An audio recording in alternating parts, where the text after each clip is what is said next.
Emmarcau en el Hollywood clásico, el traballo sonoru recrea una xunta importante y desconocida del Sindicato de Directores de Cine Americano que sucedió no chobre de 1950, en metá de la caza de bruxes.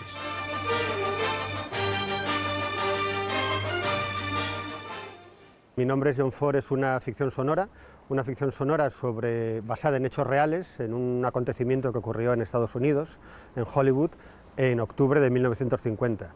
En esa época que estaba totalmente la caza de brujas en su apogeo, los directores de cine eran un sector que querían dar su opinión sobre lo que estaba pasando. Sobre todo Cecil B. DeMille quería que no hubiera ninguna duda de que esos directores estaban a favor de delatar a quien fuera. Y en ese contexto ocurrió una cosa, un acontecimiento en un sitio muy determinado, a una hora muy determinada, y eso es lo que me inspiró para hacer Mi nombre es John Ford, que es ¿qué hubiera ocurrido si ese acontecimiento que ocurrió ese día, esa hora, hubiera sido retratado, filmado por un periodista?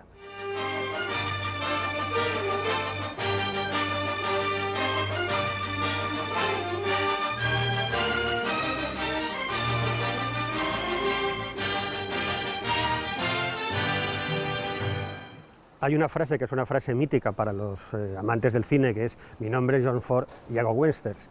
Yo siempre había tenido clara esa frase y sabía que el contexto de la frase había sido la caza de brujas, pero la verdad nunca había pensado exactamente cuándo y cómo la dijo. Pensaba que la había dicho en el Comité de Actividades Antiamericanas, que era donde todo el mundo era citado para declarar. Pero investigando un poco cuándo y dónde la había dicho, me di cuenta que John Ford la dijo dentro de esta reunión del gremio de directores de cine, en un sitio que está datado y totalmente comprobado. Es el 22 de octubre de 1950 en una sala de convenciones del Hotel Beverly Hills en Estados Unidos. Y dije, bueno, pues de repente tengo en esa situación histórica, tengo a los 200 directores de cine más importantes de Estados Unidos, los tengo encerrados en una localización durante 7 horas, hablando de libertad y hablando de patriotismo.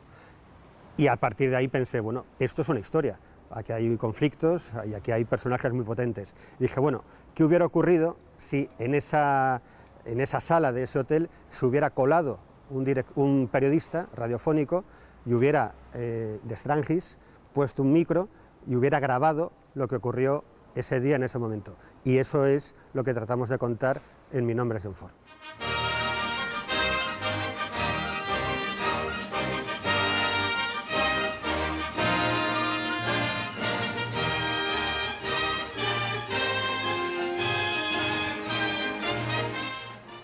Haciendo el formato de ficción sonora, pues también me encajaba para jugar un poco con el sonido y con las voces. A mí siempre me han interesado las voces, yo he hecho documentales sobre el mundo del doblaje y en ese sentido lo que traté es de colocar a actores de doblaje que son muy conocidos por sus voces, porque han hecho grandes actores y personajes del cine americano, y ahora hacer que ellos hagan de directores americanos, un poco esa labor un poco de metacine.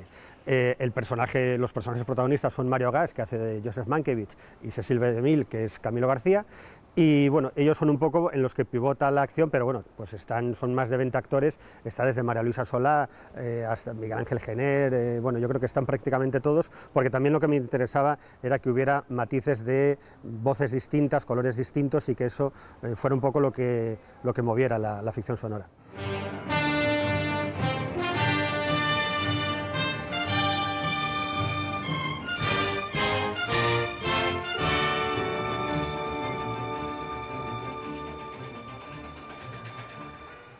La ficción sonora es una ficción sonora, pero casi podría ser un documental sonoro, porque muchas de las frases que se dicen son las frases originales que se dijeron allí. Nosotros hablamos con el Sindicato Americano de Directores de Cine, nos dieron los artículos originales de la reunión, incluso fuimos a Estados Unidos, a ese hotel, vimos cómo era, cómo estaban, pues en la parte baja estaban los directores, en la parte alta estaban los ayudantes de dirección, yo creo que está bastante bien documentado y eso, muchas de las frases son exactas. Tal vez hay algunas frases que no son exactas de los personajes porque son personajes inventados. Pues a lo mejor hay algún personaje en el que tuvimos que fusionar varias de los pensamientos o de las opciones que decía alguno de ellos, pero por ejemplo en el caso de Mankiewicz, en el caso de John Ford o en el caso de Cecil B. DeMille son frases documentadas exactamente.